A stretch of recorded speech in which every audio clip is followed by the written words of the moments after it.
About 8 or 9 in the morning, I came to the same seat of yellow metal from which I had viewed the world upon the evening of my arrival. I thought of my hasty conclusions upon that evening and could not refrain from laughing bitterly at my confidence.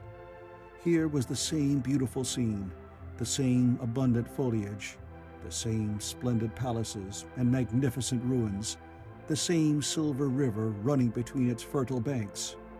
The gay robes of the beautiful people moved hither and thither among the trees. Some were bathing in exactly the place where I had saved Weena, and that suddenly gave me a keen stab of pain. And like blots upon the landscape rose the cupolas above the ways to the underworld.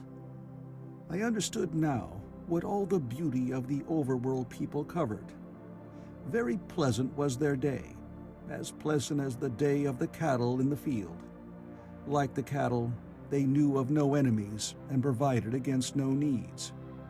And their end was the same. I grieved to think how brief the dream of the human intellect had been. It had committed suicide. It had set itself steadfastly towards comfort and ease, a balanced society with security and permanency as its watchword. It had attained its hopes and come to this at last. Once, life and property must have reached almost absolute safety.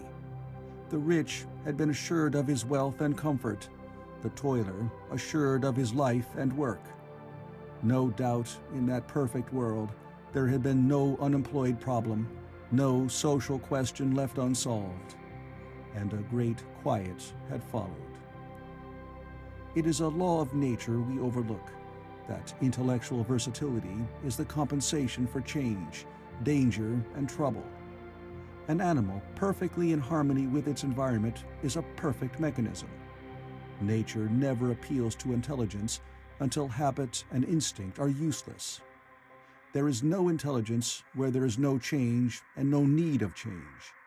Only those animals partake of intelligence that have to meet a huge variety of needs and dangers.